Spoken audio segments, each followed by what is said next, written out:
அனைவருக்கும் அன்பான வணக்கம். இந்த வீடியோவில் இந்த 2025ஆம் ஆண்டில் நடைபெற உள்ள ராகுகேது பயிற்சி ராசி பலன்களை பார்க்கலாம். திருக்கணித பஞ்சாங்கப்படி மே மாதம் 18ஆம் தேதி ராகு பகவான் மீன ராசியிலிருந்து கும்பராசிக்கு பயிற்சியாகின்றார். கேது பகவான் கன்னி ராசியிலிருந்து சிம்ம ராசிக்கு பயிற்சியாகின்றார். காலபுருஷனின் 11ஆம் இடத்தில் ராகுவும் 5ஆம் இடத்தில் கேதுவும் அமர்ந்து பலன் தரப்போகின்றார்கள். ராகுவின் இந்த கோச்சாரம் மனிதர்களின் தொழில் அளப்பரிய குறுக்கு வழி லாபத்தை தரும். எதிரில் அமர்ந்த கேது அந்த லாபத்தை ஆன்மீக வழிக்கு திருப்பிவிட செய்வார். ராகு மக்களை கண்ட அசைவ உணவு சாப்பிட குதியாட்டம் போட வைக்கும். கேது உணவை ஆரோக்கியமாக சாப்பிட வைப்பார். ராகு அரசியல்வாதிகளை அதிகமாக உருவாக்குவார். கேது அதில் சிலருக்கு மந்திரி பதவி கொடுத்து அழகு பார்ப்பார். சில மந்திரி பதவிகளை பிரித்து விடுவார். ராகு வெளிநாட்டுக்கு போனால்தான் ஆட்சி என அடம்பிடிப்பார். கேது உடல்நிலையை காரணம் காட்டி பயணங்களை குறைப்பார். ராகு எதை நினைத்தாலும் இதோ இப்போதே நிறைவேற்ற வேண்டும் என ஒற்றை காலில் நிற்க கேது நல்ல சிந்தனைகளை பெருக்கி சிலவற்றை மட்டும் நிறைவேற்ற செய்வார். இதுபோன்று உங்கள் ராசிக்கு இந்த ராகு கேது பயிற்சியில் என்னென்ன பலன்கள் கிடைக்கப் போகின்றது, நீங்கள் எப்போது கவனமாக இருக்க வேண்டும், மேலும் நீங்கள் செய்ய வேண்டிய பரிகாரங்கள் என்ன என்று இந்த வீடியோவில் பார்க்கலாம். சூரியனை ராசி அதிபதியாக கொண்ட சிம்ம ராசி அன்பர்களே, உங்கள் ராசிக்கு 7ஆம் வீடான களத்திரஸ்தானத்தில் ராகுவும் உங்கள் ராசியிலேயே கேதுவும் வந்து அமர்ந்து பலனை தருவார்கள். ராகு பூரட்டாதி சதயம் அவிட்டம் எனும் நட்சத்திரங்களின் வழியாகவும் கேது உத்திரம் பூரம் மகம் எனும் நட்சத்திரங்களின் வழியாகவும் எதிர்மறை சுற்றாக நகர்ந்து பலன்களை தரப்போகின்றார்கள். சிம்ம ராசியின் 7ஆம் வீட்டில் ராகு பகவான் தனது கோச்சாரத்தை உங்களுக்கு தொடங்குவார். இந்த பயிற்சி ஆரம்பித்த உடனேயே திருமணம் வந்து மேலச்சத்தம் கேட்கும். இந்த மேலசத்தம் எல்லா கல்யாணத்திலும் கேட்குமா என்றால் அது டவுட் தான். ஏனென்றால் முக்கால்வாசி திருமணம் காதல் திருமணமாக இருக்கும். ஏதோ ஒரு வயசு பொண்ணும் வயசு பையனும் காதலித்தால் அது உலகத்தில் உள்ளதுதான். ஓடிப்போய் திருமணம் செய்து கொண்டாலும் ஒன்றுமில்லை. சில காதல்களில் கொஞ்சமும் பொருந்தாமல் வயசு அதிக வித்தியாசத்தில் நடக்கும். இதில் மத வேறுபாடும் அதிகம் இருக்கும். இதில் எங்கிருந்து மேலச்சத்தம் கேட்கும்? கிடைத்த இடத்தில் தாலி கட்டிக் கொள்வார்கள். இன்னொரு பக்கம் காவல்துறை அதிகாரியின் முன் நிறைய வரன்களோடு நிற்கும் போது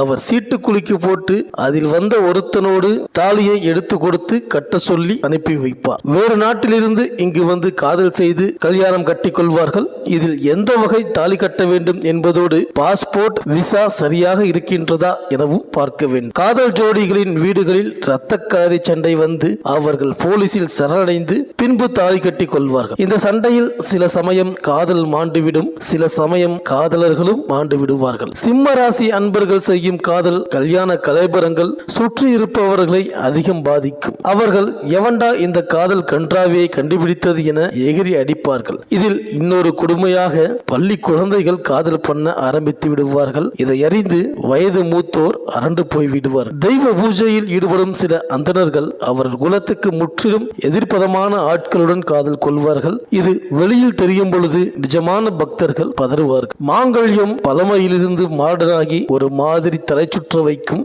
நிறைய திருமணங்கள் முடிந்து ஒரு மாதத்திலேயே வழக்கமன்றத்தில் போய் நிற்கும். அவசரமாக திருமணம் முடித்து அதைவிட அவசரமாக விவாகரத்து வாங்குவார்கள். சில திருமண முறிவு ஆண்மை குறைவு காரணமாகவும் இருக்கும். திருமணம் முடிந்த பிறகு போன ஜென்மத்து குற்றம் குறைகளை தோண்டி கண்டுபிடித்து சண்டை போட்டுக் கொள்வார்கள். சில குடும்பங்களில் வாரிசுகளின் எதிர்மறை பழக்க வழக்கம் தம்பதிகளிடம் பெரும் சண்டையை இழுத்துவிடும். சில தம்பதிகள் கடன் பிரச்சனையால் மனவேற்றுமை கொள்வார்கள். சில தம்பதிகள் உடல்நலக் குறைவால் வருத்தம் கொள்வார்கள். தம்பதியில் ஒருவர் ஒரு திருட்டு வழக்கில் சிக்குவதால் மனபேதம் ஏற்படும். சில வியாபாரிகள் பணியாளர்களுடன் மிகவும் நட்பு கொள்வதால் வீட்டில் கலகம் வெடிக்கும். சில சமயம் அவ்வித மறைமுக தொடர்பு வீட்டு அங்கீகாரம் பெற்று குடும்பத்தை அழ செய்யும். சில வழக்குகளில் ஏற்படும் தோல்வி தம்பதிகளை மனம் வெறுக்கச் செய்யும். சில கடன்களின் வட்டி கட்டும் தகராறு வாழ்க்கை துணையை வேறிடம் கொண்டு சேர்த்துவிடும். பூர்வீக சொத்து பிரிவினை தம்பதியை வெகு சண்டை போட செய்யும். சிம்ம ராசியருக்கு உங்கள் எதிரிகள் வேண்டாத செயல்கள் செய்து வருவதால் குடும்ப நிம்மதி குறைந்து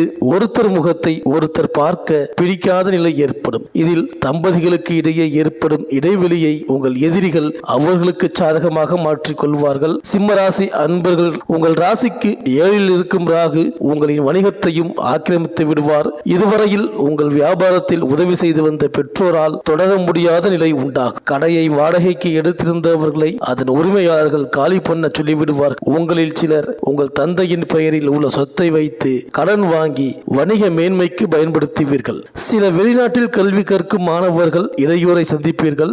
உங்களில் சிலர் தர்மஸ்தானம் மதம் சம்பந்த சங்கம் நடத்துகின்றோம் என்று வீட்டில் போர்டு மாட்டிவிட்டு பின்பு சமூக விரோத செயல்களை செய்வீர்கள். அல்லது உங்கள் வீட்டை இந்த மாதிரி சமூக விரோதிகளுக்கு வாடகைக்கு கொடுத்துவிட்டு பின் நீங்கள் அனாவசியமாக மாட்டிக்கொள்வீர்கள். சிம்மராசிக்காரர்கள் வீட்டை வாடகைக்கு விடும் பொழுதோ அல்லது நீங்கள் வேறு வீட்டை வாடகைக்கு எடுக்கும் பொழுதோ மிகவும் கவனமாக இருக்க வேண்டும். அங்கு வெளியே தர்மம் சார்ந்த போர்டுகள் விளம்பரங்கள் இருக்கும். ஆனால் உள்ளே திருட்டுத்தனம், மோசடி, சண்டைகள், சமூக விரோத, சட்டத்துக்கு புறம்பான விஷயம், மது சார்ந்த குற்றம், சில கொடூரமான குற்றங்கள் என அந்த வீட்டில் நிகழ்வுகள் இருக்கும். வீணாக நீங்கள் எந்த தவறும் செய்யாமல் மாட்டிக்கொள்ளும் நிலை ஏற்படும். இதனால் உங்கள் பெற்றோரும் மனைவியும் மன நெருக்கடிக்கு உள்ளாவார்கள். மேலும் 10/7/2026 முதல் 13/11/2026 வரை இந்த நாட்களில் ராகு பகவான் அவிட்ட நட்சத்திரத்தில் செல்வார். 3 பாவ கிரகம் கூட்டு கோச்சாரம். இதில் நீங்கள் கஷ்டப்படுவதோடு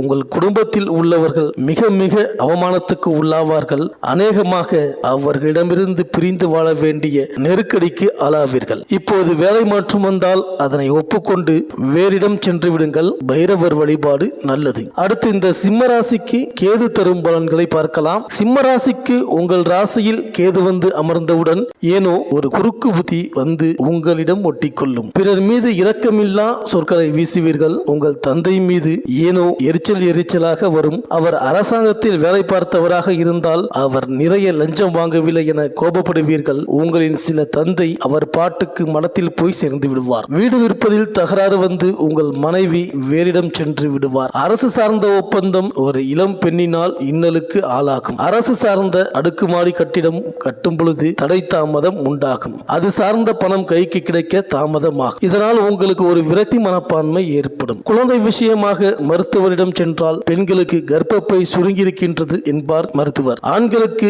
விந்தணுக்களின் எண்ணிக்கை மிக குறைவாக இருக்கிறது என்பார் மருத்துவர். கலைத்தொழிலில் உள்ளவர்களுக்கும் அரசாங்கத்துக்கும் முட்டிக்கொள்ளும் சினிமா தொழிலில் உள்ளோர் உங்கள் வீட்டை விற்க முற்படும் பொழுது அரசு வகையில் 1000 தொந்தரவுகள் வரும். சினிமா படம் எடுத்து அதை வெளியிடும் பொழுது அரசாங்கம் 1000 கண்டிஷன் போடும். சில அரசியல்வாதிகள் சமாதானமாக போவது போல் உங்கள் தொழில் மேன்மையை கெடுக்கக்கூடும். சினிமா நடிகரின் வாய்ப்புகளும் புகழும் குறுகும். உங்கள் சிம்மராசியிலேயே கேது செல்வதால் தோற்றம் மாற்றம் தரும். எப்பொழுதுமே சிம்மராசி அன்பர்கள் சற்று கெத்தாக கம்பீரமாக இருப்பார்கள். இப்பொழுது ராசியில் கேது வந்து அமர்ந்தவுடன் சிம்மராசி அன்பர்களுக்கு அலங்காரம் பண்ண தோன்றாது. சற்று வித்தியாசமாக இருப்பார்கள். ஆண்கள் சரியாக ஷேவ் பண்ணவோ முடிவெட்டி கொள்ளவோ மாட்டார்கள். பெண்கள் சரியாக தலைவாராமல் சோர்வாக இருப்பார்கள். அவ்வளவு ஏன் குளிக்கவே சோம்பேறித்தனம் படுவார்கள். கொஞ்சம் அழுக்கு மூட்டை ஆவார்கள். இந்த காலகட்டத்தில் நீங்கள் எந்த தொழில் செய்தாலும் அதை பிரித்து செய்ய வேண்டியிருக்கும். அரசு உங்கள் கடையை குறுக்குவதால் இருக்கலாம். அல்லது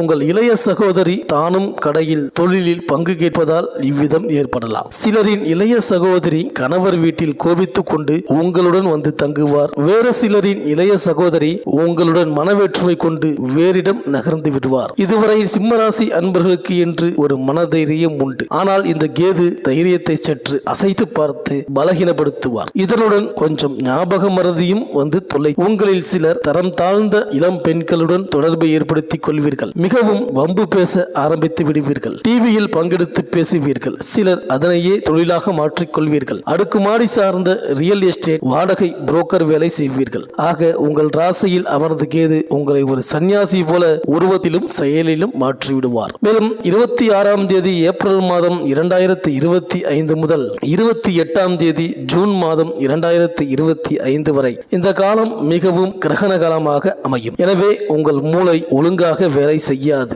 புத்தி தடுமாறும். உங்களின் குறுக்கு புத்தியால் உங்களின் நண்பரை இழப்பீர்கள். யாரிடமும் பேச பிடிக்காமல் போய்விடும். யாருக்கும் தெரியாமல் செயலாற்றுவதிலும் மட்டும் நாட்டம் இருக்கும். ஆக ராசியில் அமர்ந்த கேது ஜாதகரை ரகசியம் பேணச் செய்து மறைமுக வேலைகளில் ஆர்வம் காட்டச் செய்கிறார். சிம்ம ராசியில் 7ல் அமர்ந்த ராகு ஜாதகரை காதல், திருமணம், விவாகரத்து என சுழற்றி அடிக்க ராசியில் அமர்ந்த கேது குளிக்காமல் கொள்ளாமல் சன்னியாசி வாழ்க்கையை தருகிறார். இதனால் சிம்மராசி அன்பர்கள் ஒன்று மிகவும் ஜாலியாக இருந்து சிரமப்படுவார்கள், அல்லது வீட்டுக்குள்ளேயே துறவற வாழ்க்கை மேற்கொள்வார்கள். சிலர் நிறைய காதல் திருமணம் செய்துவிட்டு ஒரு மடத்தில் போய் ஒளிந்து கொள்வார்கள், அல்லது காவல்துறையின் பாதுகாப்பில் சென்று விடுவார்கள். சன்னியாசியாக மாறி ஜாலியாகவும் சிலர் இருப்பார்கள். சிலர் வேறு மதத்தில் சேர்ந்து அக்கடா என்று இருப்பார்கள். ஆக சிம்மராசி அன்பர்கள் நார்மலான எல்லோரையும் போல் குடும்பம் நடத்த ராகு கேதுக்கள் விடமாட்டார்கள். இந்த மாதிரி நிறைய காதல் சமாச்சாரங்கள் வந்து தாக்கும் பொழுது ஸ்ரீ ராமானுஜரை வணங்குவது நல்லது.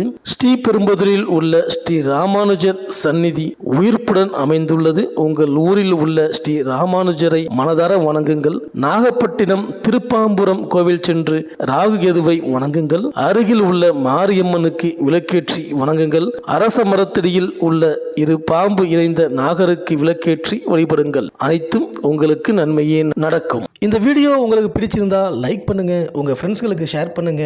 நம்ம சேனலை தொடர்ந்து பார்க்க மறக்காம சப்ஸ்கிரைப் பண்ணுங்க. பக்கத்தில் இருக்கிற பெல் ஐக்கானை கிளிக் பண்ணிக்கிங்க. மீண்டும் அடுத்த வீடியோவில் சந்திப்போம். நன்றி, வணக்கம்.